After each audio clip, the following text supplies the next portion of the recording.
मैं आज आपसे बात करना चाहता हूं अपनी विजन को सामने रखने के बारे में। अध्ययनों ने बताया है कि हम उसकी ओर बढ़ते हैं जो हम हमेशा देखते हैं।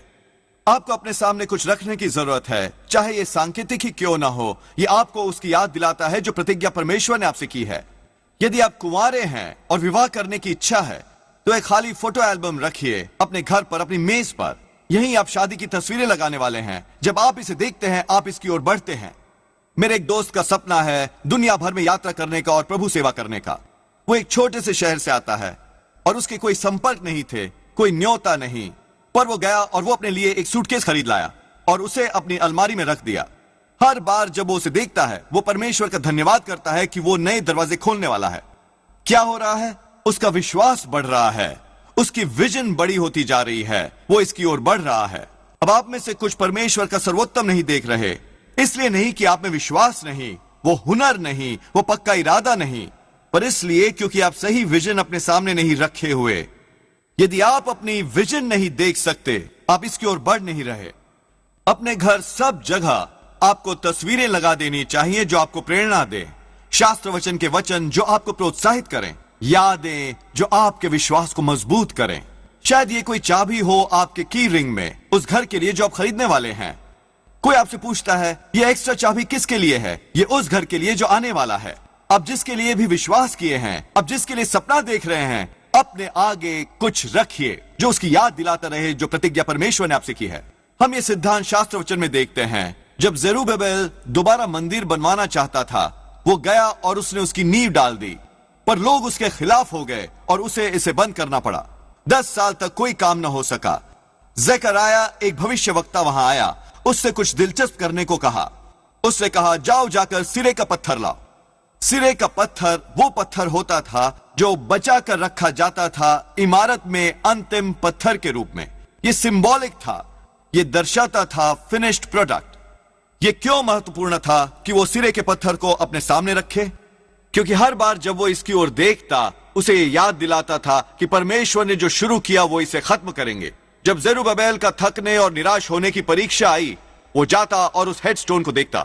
वो था जैसे परमेश्वर उसे कह रहे होते, मैं अभी भी सिंहासन पर हूं, मैं वो करूंगा जो प्रतिज्ञा मैंने की है, बस विश्वास में कायम रहो। मैं आपसे पूछना चाहूंगा, क्या आपका हेडस्टोन आपके पास है? क्या आपके पास कुछ है जो आपके सपने का अंतिम चरण दर्शाता हो? मैं एक दंपति को जानता हूं जिनका एक बेटा था जो सही नहीं जा रहा था। सालों वो अपने माता पिता से बात नहीं करता, राह से काफी भटक गया था। वो गए और वो एक बाइबल लेकर आए और उस पर उसका नाम गुदवा दिया और उसे अपनी कॉफी टेबल पर रखा। ये उनका हेडस्टोन था। जब भी वो उसे देखते तो सोचते वो वापस आ रहा है, बस समय की ही बात है। आज मैं उस नौजवान को देखता हूं अपनी सर्विस पर हर समय उसी बाइबल को उठाए हुए। मेरा बहनोई केविन अपनी जुड़वा बहन के साथ जन्मा था। बड़े होते हुए उसे अपनी जुड़वा बहन से बहुत प्यार था। हमेशा उसका यह सपना था कि उसे भी जुड़वा हो। उसने और मेरी बहन लीजा ने बहुत साल तक बच्चा पाने की कोशिश की, पर कोई सफलता नहीं मिली। लीजा उन सभी फर्टिलिटी ट्रीटमेंट से गुजरी, बहुत सी सर्जरीज कराई, पर फिर भी कोई बच्चा नहीं। वो बहुत निराश हो गए। ऐसा लगता नहीं था जैसे ये होगा। एक दिन केविन बाहर मेल बॉक्स पर अपनी डाक लाने को गया। वहां उसमें एक छोटा सा पार्सल था। उसे देखा कि रिटर्न एड्रेस में लिखा था हगीज। उसने सोचा अजीब बात है, मैंने हगीज से कुछ मंगवाया नहीं था। उसने उसे खोला और वहां ये 2 डायपर्स थे। वो प्रमोशन कर रहे थे अपने प्रोडक्ट का सैंपल भेजकर। केविन इसे यूं ही खारिज कर सकता था, मुझे इसकी जरूरत नहीं, मेरे यहां कोई शिशु नहीं। उसने इसे परमेश्वर की ओर से एक संकेत के रूप में लिया। जब उसने वो 2 डायपर्स देखे, उसके अंदर कुछ पुनर्जीवित हो गया। वो दौड़ा और उसने लीजा से कहा, हमें बस अभी अभी पहले 2 डायपर्स मिले हैं अपने नए बेबीज के लिए। उसने उन डायपर्स पर तारीख लिखी और उसे अपने घर अपने डेस्क पर रख दिया। महीने दर महीने वो उन डायपर्स को बार बार देखता। जब आप कुछ लंबे समय तक करते हैं तो ये आपके अवचेतन मन में घुस जाता है और अंत में ये आपकी आत्मा में डल जाता है, जहां आप ये जानते हैं, आप जानते हैं कि ये होगा। एक दिन अचानक ही एक मित्र ने फोन किया और पूछा कि क्या उन्हें एक बच्चे को गोद लेने में दिलचस्पी होगा। उन्होंने कहा जरूर, हम ये करेंगे। उसने कहा 2 बच्चों के बारे में क्या ख्याल है? यहाँ ये 2 जुड़वा लड़कियां हैं जो जन्म लेने वाली हैं। आज लीसा और केविन के पास उनकी जुड़वा बेटियां हैं। वो 15 साल की हैं, बहुत ही खूबसूरत भी हैं। शायद आप विश्वास कर रहे हैं एक बच्चे के लिए, तो आप जाकर बच्चों के कपड़े क्यों नहीं खरीद लाते और उसे अपनी अलमारी में रखते जहां आप उन्हें देख सके पूरा दिन भर। अपनी विजन को अपने सामने रखें। मेरी एक मित्र एक बच्चे के लिए विश्वास रखी थी। उसने अपने बेबी का पूरा कमरा सजा दिया, उसने उसे पेंट किया, वो बेड लेकर आई, उसने अपना समय लगाया, अपनी सारी ऊर्जा और पैसा भी। उसके दोस्तों ने सोचा वो कुछ ज्यादा ही बहक गई है, बच्चे का कमरा तैयार करना जबकि कोई बच्चा आने ही वाला नहीं। पर वो ये सिद्धांत समझ गई थी, आप उसकी तरफ बढ़ते हैं जिसे आप लगातार देखते हैं। 1 साल गुजर गया और कोई बच्चा नहीं, 2 साल, 3 साल, यहां तक कि 10 साल। वो निराश नहीं हुई, वो बस परमेश्वर का धन्यवाद करती रही कि उसका बच्चा आने वाला है। पूरे दिन भर जब वो अपने बच्चे के कमरे से गुजरती, वो बीज जड़ पकड़ रहा था। ऐसा लगता नहीं था जैसे कुछ हो रहा है, पर वो उसकी ओर बढ़ रही थी। करीब 20 साल के बाद उसने जन्म दिया, न केवल एक बच्चे को बल्कि 2 को, उसके भी जुड़वा बच्चे हुए। क्या कुछ ऐसा है जो आप रोज देखते हैं, जो आपको याद दिलाता है उसकी जिसके लिए आपने विश्वास किया है? कुछ जो आपको प्रेरणा देता है, विश्वास को प्रज्वलित करता है? नीति वचन 20:18 में लिखा है, जहां दर्शन की बात नहीं होती वहां लोग निरंकुश हो जाते हैं। बिना दर्शन के आप फंस जाएंगे। यही कारण कि बहुत से लोग अपना जुनून खो चुके हैं। उनके सामने कुछ नहीं है जो उन्हें याद दिलाए उसकी जो परमेश्वर ने उन्हें प्रतिज्ञा दी है। उदाहरण के लिए, अगर आप विश्वास कर रहे हैं एक अच्छे घर में जाने के लिए, उस घर की तस्वीर ढूंढिए जो आप सचमुच चाहते हैं और उसे अपने बाथरूम के शीशे पर लगा दें। उस बीज को जड़ पकड़ने दें। अगर आप किसी विशेष कॉलेज में जाने के लिए विश्वास कर रहे हैं तो उसकी टी शर्ट खरीदें और उसे पहनते फिरें। उनका कॉफी मग लाएं जिस पर उनका लोगो हो, उसे अपने काउंटर पर रखें। हर बार जब आप वो टी शर्ट पहनेंगे, वो तस्वीर देखेंगे, बेबी के वो कपड़े देखेंगे, कहे प्रभु मैं आपका धन्यवाद करना चाहता हूं, आप मेरे सपने साकार कर रहे हैं। उसे उसका रिमाइंडर बनने दें जो परमेश्वर ने आपको प्रतिज्ञा दी है। मैंने यह सिद्धांत अपने पिता से सीखा। उन्होंने और मेरी मां ने लेकवुड चर्च शुरू किया था 1959 में, एक पुराने उजाड़ फीड स्टोर में, एक टूटे फूटे स्टोर में। उनके 90 मेंबर थे। कुछ साल बाद मेरे पिता ने चर्च का नाम रखा लेकवुड इंटरनेशनल आउटरीच सेंटर। सामने एक बड़ा नीला बोर्ड लगा दिया। उस बोर्ड की कीमत बिल्डिंग से ज्यादा थी। सच तो यह है कि वो इंटरनेशनल आउटरीच सेंटर नहीं थे, वो एक छोटा सा पड़ोस का चर्च था जिसमें 90 लोग थे। पर जब मेरे पिता उस बिल्डिंग तक ड्राइव करते आते, वो उस बोर्ड को देखते तो उनकी विजन बढ़ जाती। वो उसकी ओर बढ़ रहे होते।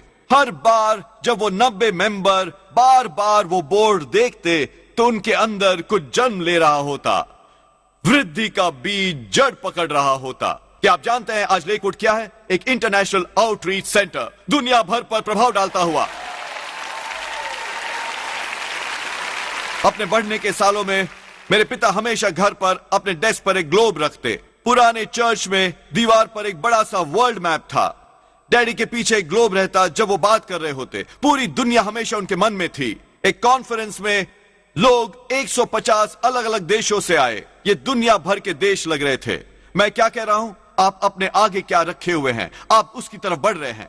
अब मैं आपको चुनौती देना चाहूंगा, अपने जीवन के लिए छोटी विजन ना रखें। आप परमेश्वर को असुविधा में नहीं डाल रहे बड़ा विश्वास करके। असल में यह बिल्कुल इसके विपरीत है। जब आप कुछ महान करने का विश्वास रखते हैं, अपने परिवार के लिए नए मापदंड स्थापित करने का विश्वास रखते हैं, जब आप परमेश्वर से बंदिशें हटा देते हैं और कहते हैं प्रभु मुझे राह नजर नहीं आती पर मैं जानता हूं आपके पास राह है, तो मैं ये विश्वास रखूंगा कि मुझे जुड़वा होंगे।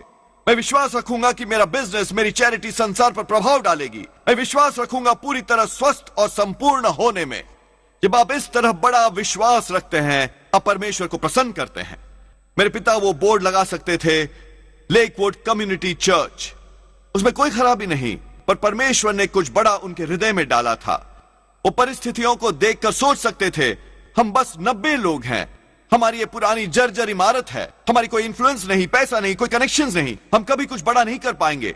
अगर उन्होंने वो सोचा होता तो हम आज यहां नहीं होते। सुनिए, इससे कोई फर्क नहीं पड़ता स्वाभाविक तौर पर ये कैसा दिखता है। हम एक अलौकिक परमेश्वर की सेवा करते हैं। वो हमारे साधनों से सीमित नहीं, हमारी शिक्षा से, हमारी बैकग्राउंड से, हमारी राष्ट्रीयता से।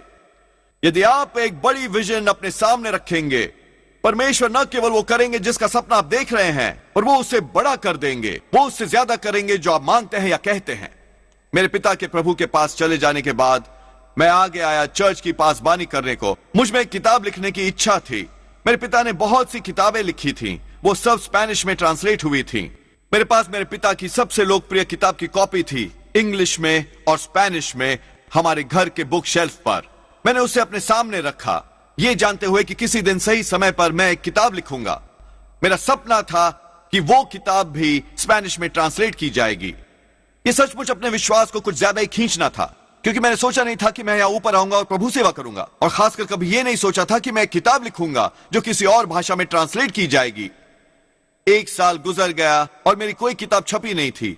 2 साल, 3 साल, 4 साल। बहुत आसान होता अपना जुनून खो देना और यह सोचना कि ऐसा कभी नहीं होने वाला।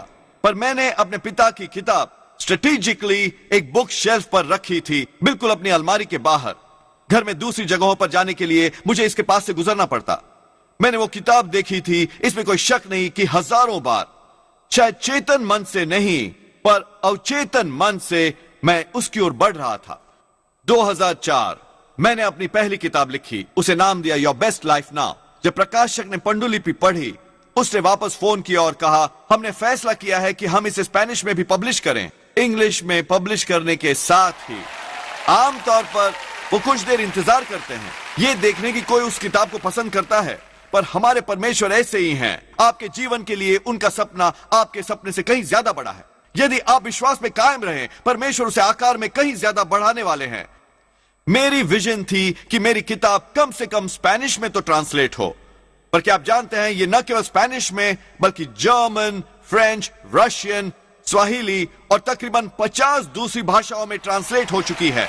दोस्तों, यदि आप अपनी विजन को सामने रखेंगे, एक बड़ी विजन को, और बातों से खुद को वर्गलाएंगे नहीं, पर बस परमेश्वर का आदर करते रहें, अपना सर्वोत्तम देते रहें, फिर परमेश्वर उसका आकार कई गुना बढ़ा देंगे जो आपने सोचा था। वो ये करेंगे अत्यधिक बहुतायत में, बुद्धि और सोच से परे। कुछ साल पहले मैंने अखबार में एक लेख पढ़ा था, एक व्यक्ति के बारे में जिसने $100 मिलियन का गिफ्ट दिया एक यूनिवर्सिटी को। मैंने वो आर्टिकल काटा और उसे अपने डेस्क पर लगा दिया। हर बार जब मैं इसे देखता हूं, मैं कहता हूं, प्रभु आपने ये किया एक यूनिवर्सिटी के लिए, आप ये एक मिनिस्ट्री के लिए भी कर सकते हैं। एक्स्ट्रा 100 मिलियन से बहुत से लोगों की मदद होगी। यदि आप अपने सपने साकार कर सकते हैं अपने बल पर, अपने टैलेंट पर, अपने खुद के साधनों से, फिर आपके सपने बहुत छोटे हैं। आपको अपनी विजन एनलार्ज करनी होगी। आपकी किस्मत कहीं ज्यादा महान है, आपकी असाइनमेंट कहीं ज्यादा महत्वपूर्ण है। छोटे छोटे लक्ष्य, छोटे छोटे सपनों, छोटे छोटे प्लान्स के लिए आप अपने सामने कुछ बड़ा रखें। मेरा एक दोस्त 10 लाख बच्चों को भोजन देता है हर दिन। वो और उसकी पत्नी अनाथालयों और फीडिंग प्रोग्राम्स को स्पॉन्सर करते हैं, 10 लाख बच्चों को हर दिन मदद करने को। यही मैं अपने आगे रखता हूं। प्रभु आपने उनके लिए किया, आप हमारे लिए कर सकते हैं। प्रभु हमारे परिवार को लाखों बच्चों पर प्रभाव डालने दें। घर पर हमारे किचन में हमने तस्वीर लगा रखी है कुछ बच्चों की जिन्हें हम सपोर्ट करते हैं अपनी वर्ल्ड विजन के साथ भागीदारी में। हर बार जब हम किचन में होते हैं, नाश्ता करते या डिनर खाते हुए, हम उन तस्वीरों को देखते हैं। प्रभु धन्यवाद, आपने हमारी मदद की, फर्क लाने में हम इसकी ओर बढ़ रहे हैं। खैर जोएल, मैं कल्पना भी नहीं कर सकता कभी ऐसा करने की। 10 लाख बच्चे, मैं कल्पना भी नहीं कर सकता इतनी आशीष पाने की। फिक्र न करें, आप नहीं पाएंगे। अगर आप में इसके लिए विजन नहीं है, ये कभी साकार नहीं होने वाला। अब मैं आपको उत्साहित करना चाहूंगा, कुछ जो पहुंच से परे है, जो असंभव लगती हो, पर कभी न कहें कि मैं वो कल्पना भी नहीं कर सकता।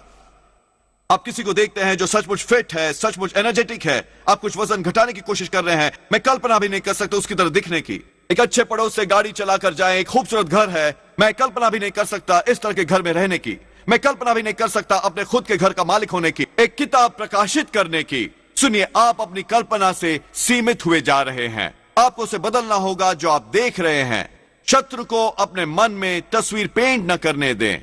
अपनी कल्पना का इस्तेमाल करें खुद को ऊपर उठाने में, अपने सपने साकार करने में, बाधाएं पार करने में, धन्य, समृद्ध, स्वस्थ, मजबूत, मुक्त, क्षमा प्राप्त, सक्षम होने में।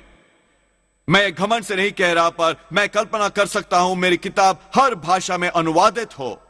मैं कल्पना कर सकता हूं कोई हमें पकड़ा रहा है, वो $100 मिलियन का चेक, बहुत अच्छा लगता है। एक और के बारे में ख्याल है, मैं कल्पना कर सकता हूं हम हर दिन मिलियन बच्चों पर प्रभाव डाल रहे हैं। केवल यही नहीं, मैं कल्पना कर सकता हूं कि आपने अपनी तकदीर हासिल की। मैं कल्पना कर सकता हूं कि आप पूरी तरह कर्ज मुक्त हुए। मैं कल्पना कर सकता हूं आप हैं स्वस्थ, संपूर्ण, आजाद। मैं कल्पना कर सकता हूं कि आप अपनी कंपनी की अगुवाई कर रहे हैं, कि आप अपने सपनों के घर में रह रहे हैं। मैं कल्पना कर सकता हूं कि आप पूरे संसार को आशीष दे रहे हैं। आप एक हिस्ट्री मेकर बन रहे हैं, अपने परिवार के लिए मापदंड तय कर रहे हैं। अब मैं आपसे कह रहा हूं कि आप न केवल इसे अपनी कल्पना में रखें, पर अपने आगे कुछ रखें जो आपको उसकी याद दिलाए जो प्रतिज्ञा परमेश्वर ने आपको दी है। मैं एक व्यक्ति को जानता हूं, वो ऑयल इंडस्ट्री में काम करता है। वो एक वफादार सदस्य है, हमेशा देता है, सेवा करता है, दूसरों की मदद करता है।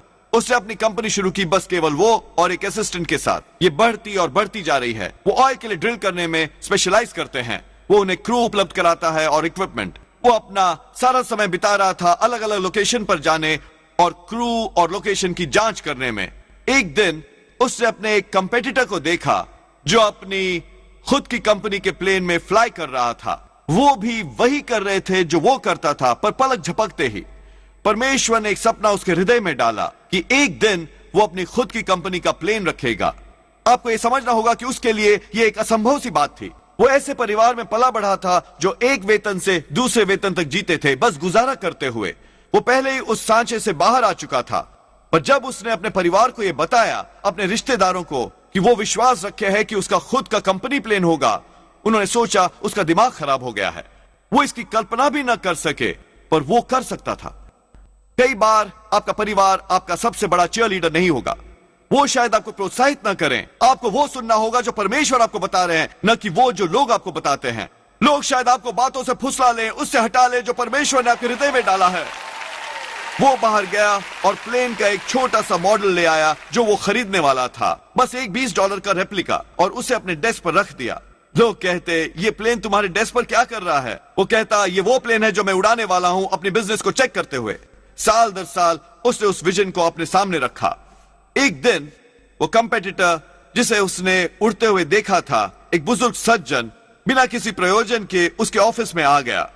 उसने कहा, मैं रिटायर होने वाला हूं और मैं तुम्हें अपना एयरप्लेन बेचना चाहूंगा। खैर, उसके पास यह खूबसूरत सा प्लेन था जो 12 लोगों को बिठा सकता था। यह आदमी उम्मीद और विश्वास रखे था इस छोटे से 2 सीटर प्लेन की, एक इस्तेमाल किया हुआ प्लेन। वो हंसा और कहा, खैर मैं इस अवसर के लिए आभारी हूं, पर मेरे पास उतना पैसा नहीं है, मैं इसे अफोर्ड नहीं कर सकता। उस आदमी ने कहा, बेशक तुम कर सकते हो, तुम्हें कुछ देने की जरूरत नहीं। यदि तुम मंथली पेमेंट्स दे सको तो तुम ये प्लेन ले सकते हो। उसे एक खूबसूरत बड़ा प्लेन मिल गया, बस उसकी कीमत के छोटे से भाग में। आज वो दुनिया भर में फ्लाई करता है। उसे कहा, जोएल, परमेश्वर ने मुझे आशीष दी है मेरे असंभव सपने से परे। मैं यहां ये कह रहा हूं, जब आप अपनी विजन अपने सामने रखते हैं तो ये आपके विश्वास को मुक्त करता है। इसलिए शास्त्र वचन इतनी कड़ी भाषा का प्रयोग करता है। जहां कोई दर्शन नहीं होती वहां लोग निरंकुश हो जाते हैं। बिना विजन के आपके सपने मर जाएंगे। यदि आप ये नहीं देख सकते कि परमेश्वर ने आपको क्या प्रतिज्ञा दी है, आप उनसे वंचित रह जाएंगे जो परमेश्वर आपको देना चाहते हैं। अब मैं इसे और प्रैक्टिकल बनाना चाहूंगा। आपको शायद एक एयरप्लेन की जरूरत नहीं, शायद आपको 30 पाउंड घटाने की जरूरत हो। आप अपने बाथरूम के आईने पर अपनी एक तस्वीर क्यों नहीं लगा देते जहां आप 30 पाउंड कम हो, और हर दिन जब आप उसे देखेंगे तो उदास होकर यह न सोचे, काश मैं वैसा लगता। नहीं कहें, हे पिता, मेरे ख्याल से मेरा ये वजन घट रहा है, मैं सेहतमंद हूं, फिट हूं, शेप में हूं, एनर्जेटिक हूं, सक्षम और आकर्षक हूं। एक नई छवि को जड़ पकड़ने दें।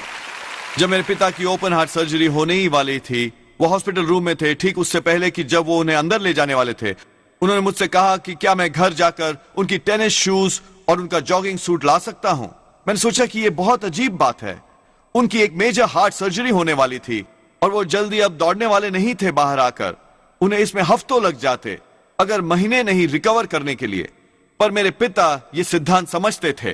जब वो उस ऑपरेशन रूम से बाहर आते, वो टेनिस शूज देखना चाहते थे, उन्हें ये याद दिलाने के लिए कि ये अंत नहीं था, कि वो एक दिन वापस दौड़ने वाले हैं।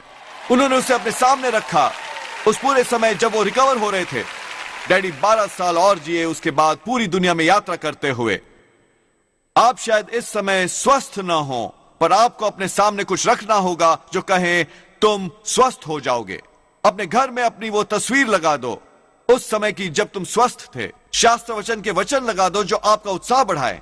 किसी दूसरे प्रांत में रह रहे अपने परिवार को फोन करें, उन्हें बताएं कि आप आ रहे हैं। आप मरने की योजना कभी ना बनाएं। हमें आपकी जरूरत है, आपके परिवार को आपकी जरूरत है, इस संसार को आपकी जरूरत है। जीने की योजनाएं बनाएं, सही विजन यानी दर्शन को अपने सामने रखें। दूसरा कुरिन्थियों 4:18 में लिखा है, देखी हुई वस्तुएं थोड़े ही दिन की हैं। एक अनुवाद दर्शाता है वो परिवर्तित हो सकती हैं। कोई भी चीज जो उस विजन से अलग है जो परमेश्वर ने आपके हृदय में डाला है, आपको उसे अस्थाई के रूप में ही देखना होगा। यह परिवर्तनशील है। आप शायद इस समय एक बीमारी का सामना कर रहे हो। अच्छी खबर यह है कि यह परिवर्तनशील है। परमेश्वर कहते हैं, मैं तुम्हारा स्वास्थ्य तुम्हारे लिए बहाल कर रहा हूं, तुम्हारे जीवन के दिन मैं पूरे करूंगा। उस विजन को जड़ पकड़ने दें। शायद आप अपने रुपए पैसे में संघर्ष कर रहे हो, बस मुश्किल से गुजारा कर पा रहे हो, वो सब बदलने वाला है। परमेश्वर कहते हैं, तुम उधार दोगे और लोगे नहीं, तुम जो भी छुओगे वो समृद्ध और सफल होगा। शायद ऐसा लगे कि आपके सपने कभी आकार नहीं लेंगे, सभी हालात आपके विरुद्ध हैं। सच तो यह है कि हालात परिवर्तनशील हैं। परमेश्वर के अनुग्रह का एक ही स्पर्श और वो आपको पीछे से आगे ले जा सकते हैं, किसी बिजनेस में काम करने से बिजनेस का मालिक होने तक। मेरी मां की तरह मेडिसिन द्वारा हार मान लेने से 30 साल बाद स्वस्थ और संपूर्ण होने तक। हर चीज जो लाइन अप नहीं करती, उससे जो परमेश्वर ने आपके हृदय में डाला है, उसे परिवर्तनशील के रूप में देखें। वो बच्चा जो राह से भटक गया है, वो परिवर्तनशील है। आपका अकेला होना परिवर्तनशील है। कोई अच्छी ब्रेक्स न मिलना परिवर्तनशील है। लोग आपको नीचा गिराने की कोशिश कर रहे हैं, यह परिवर्तनशील है। जो दिखता है अस्थाई है, जो परमेश्वर ने वादा किया है उसे अपने सामने रखें। यही अब्राहम को करना पड़ा था। वो अभी अभी एक मुख्य निराशा से गुजरा था। उसे मुख्य रूप से फिर से शुरू करना पड़ा था। उसने सब कुछ गंवा दिया था। उसके भतीजे लूत ने जमीन का सर्वोत्तम भाग चुन लिया और उसे आगे बढ़ना पड़ा। मुझे यकीन है वो उदास था, निरुत्साहित था। प्रभु, ये इंसाफ नहीं है, ये मेरे साथ कैसे हुआ? परमेश्वर ने कहा, अब्राहम वहां से आंखें उठाकर देख जहां तू खड़ा है, क्योंकि वो पूरी जमीन जो तू देख सकता है मैं तुझे दूंगा। गौर करें इस सिद्धांत पर, आप जो भी देख सकते हैं वो परमेश्वर आपको देंगे। कारण कि कुछ लोग क्यों अटके हुए हैं, यह है कि उनके सर नीचे है, अपनी समस्याओं पर केंद्रित। क्या जो कारगर नहीं हुआ, किससे चोट पहुंचाई? परमेश्वर कह रहे हैं, वहां से ऊपर देखो जहां तुम हो। उदास बैठे न रहो, हतोत्साहित। अपने जीवन के लिए एक दर्शन प्राप्त करो। अपने सामने कुछ नई तस्वीर लगाओ। वो सब जो आप देख सकते हैं, परमेश्वर कहते हैं वो आपको देंगे। मैंने एक कहानी पढ़ी। एक सज्जन, नाम था कॉनरेड हिल्टन। वो होटल हिल्टन का संस्थापक था। अतीत में 1930 में जब वो जवान आदमी था, वो मैगजीन के आर्टिकल्स देखा करता वॉल्ड्रॉफ के बारे में, जो शहर न्यूयॉर्क में एक बड़ा होटल था। उसका टाइटल था दुनिया भर में सबसे मशहूर होटल। इसमें दिखाई गई थी बड़ी बड़ी खूबसूरत तस्वीरें। इससे पहले उसने कभी ऐसा कुछ नहीं देखा था, इतना भव्य, इतना शानदार। जब वो आर्टिकल पढ़ रहा था, उन तस्वीरों की ओर देखते हुए, परमेश्वर ने उसके हृदय में एक सपना डाला कि एक दिन वो उस होटल का मालिक होगा। स्वाभाविक तौर पर उस समय तो यह असंभव था। वो अपना किराया भी मुश्किल से दे पाता। वो एक बड़े अवसाद से निकल रहा था। उसके कोई कनेक्शंस नहीं थे। वो कह सकता था, प्रभु आपने गलत आदमी को चुना है, ये मेरे साथ कभी नहीं होगा। पर वो इतना तो निडर था कि उसने उस बीज को जड़ पकड़ने दी। उसने कैंची ली और उस खूबसूरत वॉल्ड्रॉफ की तस्वीर को काट लिया और अपने डेस्क के शीशे के नीचे रख लिया। 1 साल तक हर दिन उसने उस तस्वीर को देखा। 5 साल, 10 साल, लगता नहीं था कि यह कभी होगा भी, पर वो उस विजन की ओर बढ़ रहा था। जब वो न्यूयॉर्क शहर में होता तो वो उस प्रॉपर्टी के गिर्द चक्कर काटता, प्रार्थना करते, विश्वास रखते, सपने देखते। उसने किसी को नहीं बताया, बस बीज को जड़ पकड़ने दिया। 18 साल बाद वो वॉल्ड्रॉफ कॉर्पोरेशन के 25,000 शेयर खरीदने के काबिल हुआ। आखिरकार उसने संसार का सबसे मशहूर होटल खरीद लिया। आप में से कुछ आज सोचते हैं कि आपका सपना बहुत बड़ा है, कि बहुत सारी तकलीफें हैं, बहुत अरसा हो गया है। पर परमेश्वर कह रहे हैं, मैं अभी भी सिंहासन पर हूं, मैं अभी भी इसे साकार करने वाला हूं। बिल्कुल मिस्टर हिल्टन की तरह, यदि आप एक बड़ी विजन अपने सामने रखेंगे, परमेश्वर आपके जीवन में कुछ बड़ा करेंगे। वो अपना अनुग्रह प्रदान करेंगे, ऐसा जो आपने पहले कभी नहीं देखा। जो आपने सोचा था कि खत्म हो गया, परमेश्वर अभी भी उसे करने वाले हैं। जो असंभव लग रहा था, जैसे आपकी पहुंच से बाहर हो, परमेश्वर अचानक हर चीज को ऐसे क्रमबद्ध कर देंगे कि आपको ये प्रभाव देंगे, कनेक्शंस देंगे, अनुग्रह देंगे, बुद्धिमता देंगे। अब विश्वास करना बंद न करें। हर बार जब आप अपना विजन देखें, परमेश्वर का धन्यवाद करते रहें कि आ रहा है, यदि आप ये करेंगे तो परमेश्वर उसे सुपर साइज करेंगे जो आप सपना देख रहे हैं। ये उससे बड़ा होगा जो आपने कल्पना की है। वो आपको ऐसे स्थानों पर ले जाएंगे जहां आप अपने बल पर नहीं जा सकते थे। वो दरवाजे खोलते हुए जो कोई बंद नहीं कर सकता। वो करने वाले हैं जो मेडिसिन नहीं कर सकती। आपको तैयार होना होगा। हर सपना, हर प्रतिज्ञा, हर लक्ष्य जो परमेश्वर ने आपके हृदय में डाला है, मैं विश्वास और ऐलान करता हूं वो साकार होगा यीशु के नाम पर। यदि आप ये ग्रहण कर रहे हैं तो आज प्रभु की स्तुति में चिल्लाइए। हम अपना प्रसारण खत्म नहीं करना चाहते, आपको यह अवसर दिए बिना कि यीशु को अपने जीवन का प्रभु बनाएं। मेरे साथ प्रार्थना करेंगे। प्रभु यीशु, मैं अपने पापों का पश्चाताप करता हूं, मेरे हृदय में आइए। मैं आपको अपना प्रभु और उद्धारकर्ता बनाता हूं। यह साधारण सी प्रार्थना करके आप नए सिरे से जन्म ले चुके एक बाइबल आधारित चर्च में आइए। परमेश्वर को पहला स्थान दीजिए, वो आपको कमाल की जगहों पर पहुंचाएंगे।